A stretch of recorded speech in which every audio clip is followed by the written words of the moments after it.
Good morning students. मेरे YouTube channel नव्या online classes में आप लोग का स्वागत है। अभी ये सेशन क्लास 9 का है और यहाँ पर साइंस लेकर आए हैं। चैप्टर 6 बायोलॉजी का है। टिश्यूज पढ़ रहे हैं। पादप ऊतक हम समाप्त किए हुए हैं। पादप ऊतक समाप्त करने के बाद टेक्स्ट बुक में जो पेज नंबर 83 में प्रश्न है हम उसको देखने जा रहे हैं। प्रश्न संख्या 1 में जो कहता है वो ये कहता है कि सरल ऊतक कितने प्रकार के होते हैं। सरल ऊतक कितने प्रकार के होते हैं। नहीं तो हम पहले ही ऊतक के प्रकार बताए थे। वो जो सारणी दिया हुआ था ना उसमें बताए थे ना कि सरल ऊतक 2 प्रकार के नहीं कितने प्रकार के बताए थे।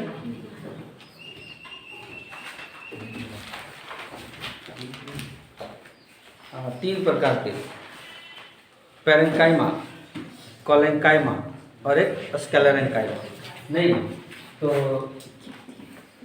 सरल ऊतक के 3 प्रकार क्या था। पैरेंकाइमा 2 नंबर था, कोलेंकाइमा और 3 नंबर था स्क्लेरेंकाइमा। स्क्लेरेंकाइमा इस तरह से भी हो सकता है। ये 3 प्रकार के इसमें था। तो इसको हम पहले ही बता चुके थे। इसको नोट कर सकते हो, नहीं तो याद है तो ठीक है, कोई बात नहीं।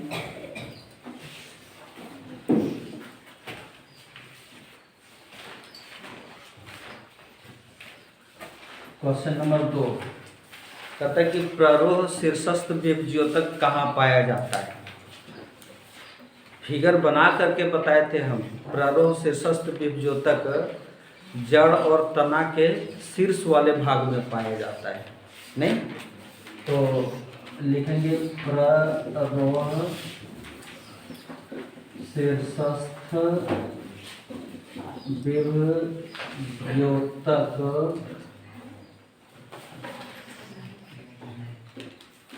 जड़ और तना के शीर्ष वाले भाग में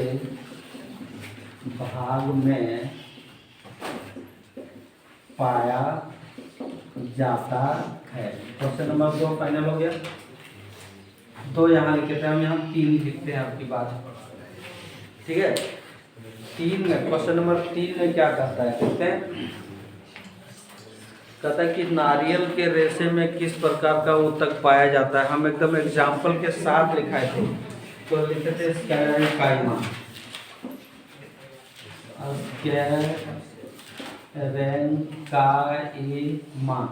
स्क्लेरेंकाइमा में जो है ना, सॉरी नारियल के रेशे में स्क्लेरेंकाइमा या मृत कोशिका का बना हुआ था, जब बताए थे उसमें, ठीक है। क्वेश्चन नंबर 4 में जो बोला गया है वो कहता है कि फ्लोएम के संघटक, फ्लोएम के 4 संघटक बताए थे। कल ही लिखाए थे, इसको देख सकते हो है या नहीं। 2 कॉपी में उसी को लिखने जा रहे हैं।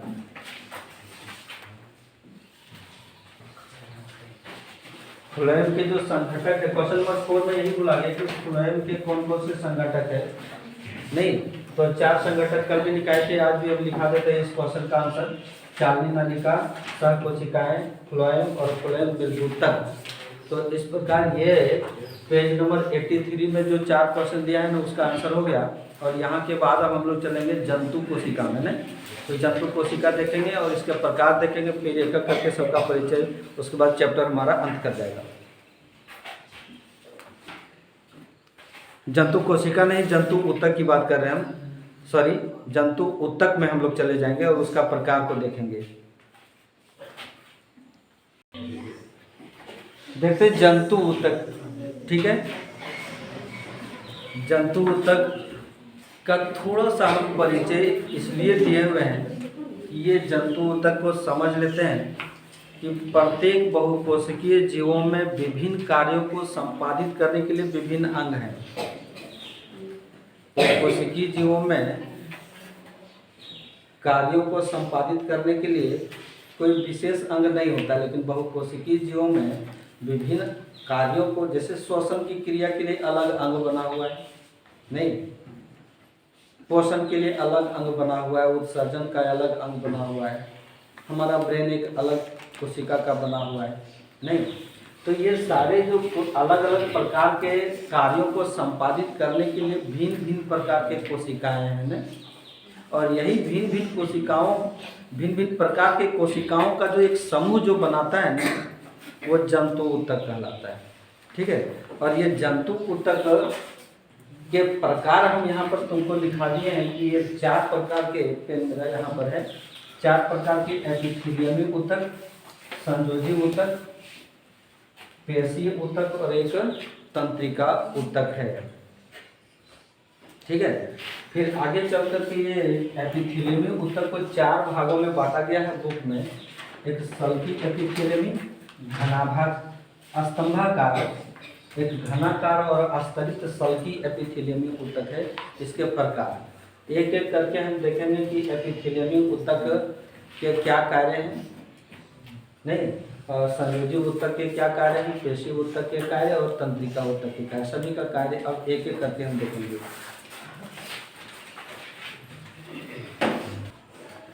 हम लोग देखते हैं सबसे पहले एपिथेलियमी ऊतक। एपिथेलियमी ऊतक क्या है और ये कहाँ कहाँ पाया जाता है? बहुकोशीय जीवों में एपिथेलियमी ऊतक है कहाँ? तो कहता है कि जंतु के शरीर को ढकने एवं बाह्य रक्षा प्रदान करने वाले ऊतक को एपिथेलियमी ऊतक कहते हैं।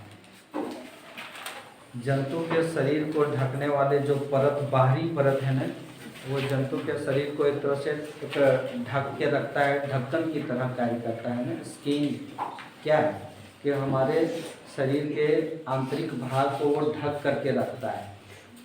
ठीक है, क्या है वो? एपिथेलियमी ऊतक। फिर कहता है कि यह शरीर के अंदर विभिन्न प्रकार के जो अंग है ना और गुहिकाएं, अंग और गुहिकाएं माने खाली जगह को भी ये ढक करके रखता है। शरीर के अंदर भी विभिन्न प्रकार के अंगक हैं, छोटे छोटे अंग, बड़े बड़े अंग, नहीं, उसको भी ढक के रखता है। जैसे कि अमाशय की हो गया, छोटी आंत हो गया, वृक्क का हो गया, ये सारे को ढक के रखता है। ये त्वचा, मुंह, आहार नली, रक्तवाहिनी नली का स्तर, फेफड़ों की कुपिका और वृक्क नली जो है ना, एपिथेलियमी ऊतक का ही बना होता है। एग्जाम्पल यही है कि एपिथेलियमी ऊतक कहाँ पाया जाता है, एपिथेलियमी ऊतक से क्या क्या, कौन से अंग बने हुए हैं। नहीं, तो सबसे पहले ये त्वचा, शरीर की जो त्वचा है वो एपिथेलियमी ऊतक के बने होते हैं। मुंह, आहार नली, इनमें बहुत सारे आते हैं आहार नली में ना।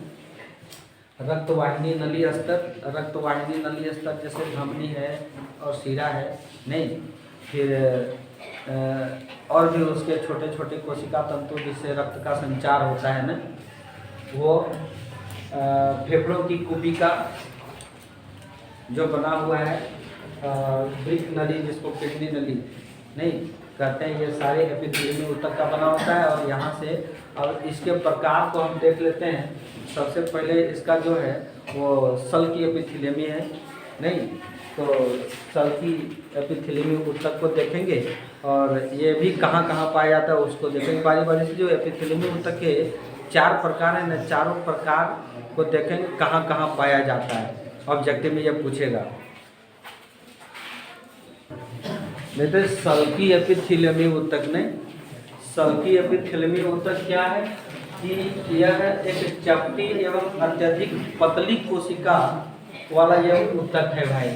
इसकी जो कोशिकाएं होते हैं ना, वो फर्श या दीवार पर जो ईंट लगा रहता है ना, ईंट की तरह वो चपटा दिखाई पड़ता है, इसलिए इसको और परत बाय परत रहता है, इसलिए इसको सल्की बोला जाता है। मान सल्क के रूप में रहता है, परत बाय परत। ईंट को जिस तरह हम लोग जोड़ते हैं ना, एक ईंट को दूसरे ईंट पर रख करके उस प्रकार का संरचना वाला दिखाई पड़ता है, ये सल्की एपिथेलियम। ऑब्जेक्टिव में अक्सर पूछता है कि जिह्वा में किस प्रकार के ऊतक पाए जाते हैं, नहीं तो ऑप्शन अगर हम जान रहे हैं तभी ना हम आंसर दे पाएंगे, नहीं तो फिर हम लोग का क्या होगा, घंटी बज जाएगा वहाँ। तो त्वचा हो गया, जिह्वा, ग्रास नली तथा आहार नाल में ये सल्की एपिथेलियम में ऊतक पाया जाता है। इससे संबंधित बहुत सारा ऑब्जेक्टिव क्वेश्चन आएगा, सारे ऊतक कहाँ कहाँ पाए जाते हैं उसको याद रखना जरूरी है, तभी ऑब्जेक्टिव पकड़ाएगा। नहीं तो सल्की एपिथेलियम के बाद आगे देखते हैं।